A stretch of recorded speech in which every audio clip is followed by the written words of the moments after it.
Hi, Susanne Orton with Roll 35, and Evan Wolfson and I are here today to talk about the right to marry. Evan is the executive director of the Freedom to Marry, and he's here from New York in Portland, Oregon to join Basic Rights and really express views and opinions about why marriage is important for all persons in love, for all couples. So Evan, can we talk about that? Absolutely. And so today, what's your objective? Well, I'm here to meet with people in Oregon, business leaders in particular, in support of Basic Rights Oregon's campaign to end marriage discrimination here in Oregon and, of course, throughout the country. And the main case we're making to these business leaders is that the freedom to marry is good for companies, it's good for the community, and it's good for our country. And that's why business leaders need to raise their voices, speak out, and make the case for ending this discrimination. So you're traveling all over the country, I would assume. And how is it in Oregon? How is Oregon different than other states that you may visit?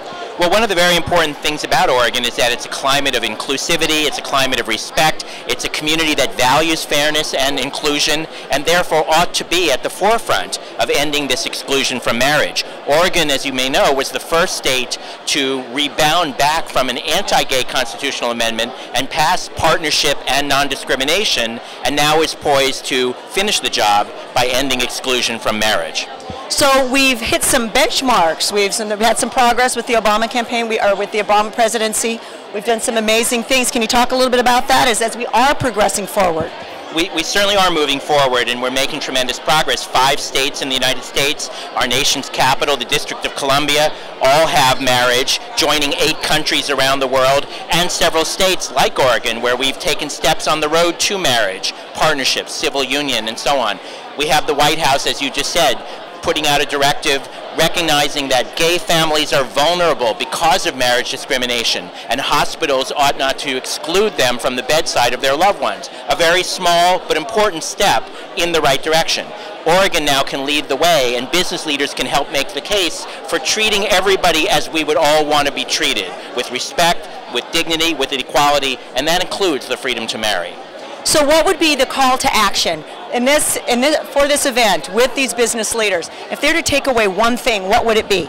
It would be that beginning now to talk to the neighbors, talk to the community they serve about why treating employees and families with respect is good for business, as they've found, and good for the community as a whole, and how that includes marriage. Marriage matters. Being able to have the security of knowing your loved ones are cared for.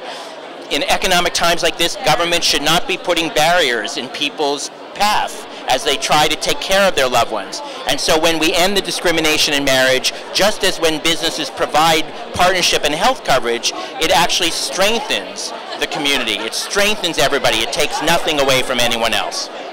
So that's a critical message, and one that we all should support. We'll be hearing more from Evan and have outtakes of today's event on Roll 35.